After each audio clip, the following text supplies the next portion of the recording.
Today's video is going to be unpacking the myth that Black women kicked Black men out of the house in exchange for welfare. So we're going to be examining exactly what happened.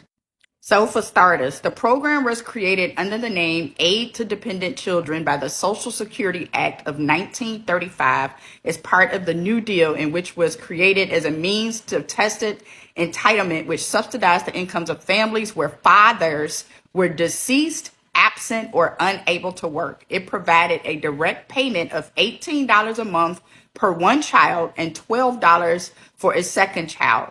In 1994, the average payment was $420 a month, which was enough to kick men out of the house. The civil rights movement and efforts of the National Welfare Rights Organization in the 1960s expanded the scope of welfare entitlements to include Black women. So even though welfare was initially created for white women who were widows or divorced, we didn't even get included into the welfare being welfare recipients until the 1960s, because of course it was not created for us, and racism was alive and well back then, so we weren't even allowed to get it. Then we have a number of states enacted a so-called man in the house rule, which disqualified families if there was an adult male present in the household whatsoever. This was part of the broader attempt to discourage welfare dependency by the underdeserving, and particularly Black families where the man didn't have to work or where the woman had a relationship with the man who did not take care of the family. And then it says the man in the house rule was struck down in 1968 by the Supreme Court in King versus Smith case. So let's put this into perspective. Black women were not even allowed to be on welfare until the 1960s. And by 1968, the whole man in the house rule got taken to court and it was thrown out. So that whole rule wasn't even in place for a full decade, and we weren't even allowed to receive welfare. So this whole issue happened for about maybe 5 years of having the man in the house rule. But let's have a closer look at the man in the house rule. So there was a research paper done on the welfare law, Aid to Dependent Children, and the substitute parental regulation. The state loses a scapegoat with the man in the house rule. So we're going to look at the actual court papers that got this thrown out in 1968, which means it wasn't even around in the 70s like they claimed that we were kicking them out of the house in the 70s for welfare, when that wasn't even, it was, we legally did not have to in the 70s. So that's a lie right there. So you can pause to read this in its entirety. But it basically says, nevertheless, by reason his relationship with Miss Smith, the Alabama Welfare Department ruled pursuant to regulation that Mr. Williams was a substitute father. Thus, the Smith family became ineligible for assistance. Within 1.5 years of its enactment, this regulation eliminated 16,000 children from Alabama's AFDC rolls in a reduction of 22%. So this whole man in the house rule, it wasn't even implemented in all 50 states. In fact, the man in the house rule was only enacted in 31 out of the 50 states. So that's another thing that you don't hear them talk about when they talk about we kicked them out of the house for welfare. It wasn't even happening in all 50 states. So you can see the man in the house rules up here at the top. It said, including Alabama's substitute father regulation, that the instant case rendered over 1/2 of these state regulations obsolete, demonstrates its broad impact. It is the purpose of this note to set out the background of the case and explain the basis of the King decision, to examine the subsiding causes of man in the house rules, and finally to present the proposition that further litigations will ensue certain man in the house rules not reached by the King decision. So this says the man in the house rule was struck down in 1968 by Supreme Court in King versus Smith.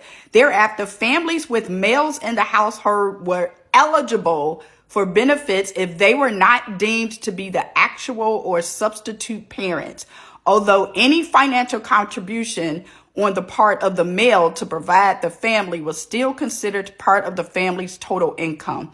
By 1981, the Supreme Court went further and required that states take into consideration any earnings by stepfathers.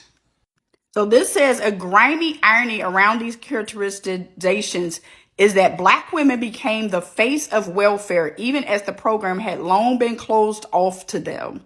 The program most of us refer to as welfare began as an aid to dependent children during the New Deal and offered financial assistance to women whose husbands could not work, were not around, or were dead. When it started, the architects of that program assumed that the beneficiaries would largely be white women who were widows.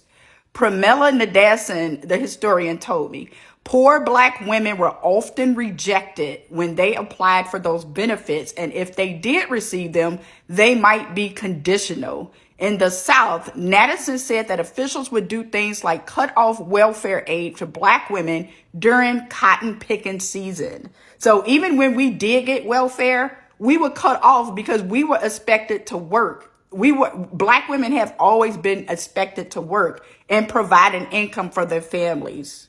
It was the assumption that African American women didn't belong in the home and didn't need to take care of their children, but they actually belonged in the labor workforce, the historian said. As far more Blacks moved from the South and migrated, the civil rights activists chipped away at discrimination in the welfare policy. It became easier for poor Black women to get welfare. But even though the biggest share of welfare recipients were whites, as it is today, the face of public associated with welfare became much browner. Backlash to the welfare and the aid program like food stamps began to grow. And by 1960, a growing percentage of recipients are African American women, and this caused an alarm among policymakers for people in the press. So basically, this article, this is a separate article than the other one that I'm saying, but this one is basically saying that Black women were expected to work outside of the home and we were not eligible for welfare.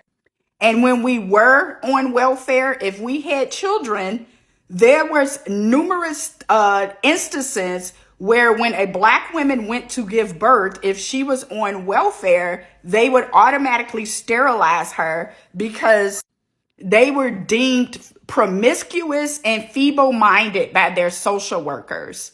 So this stuff is so deep. If you want to go down the rabbit hole with this, then you can Google the story of Miss Riddick, Elaine Riddick.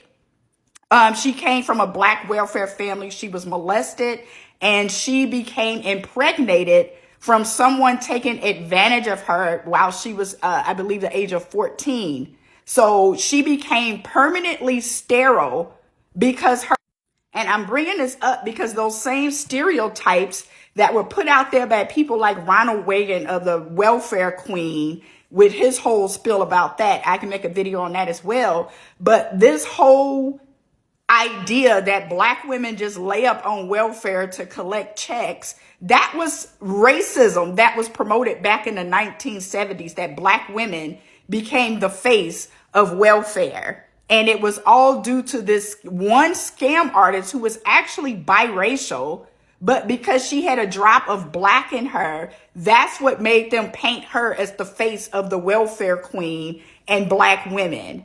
And now Black men are getting online, perpetuating those same racist stereotypes against Black women. But then they want to call me a supremacist when I get on here and correct the lies that they will not stop spreading about Black women. So they want to call me the supremacist, but actually they're the new supremacists because they have picked up where the racists left off in the 1960s, and they're now spreading those same lies about Black women, and they're doing it all over social media. So let me know down in the comments what you think about that.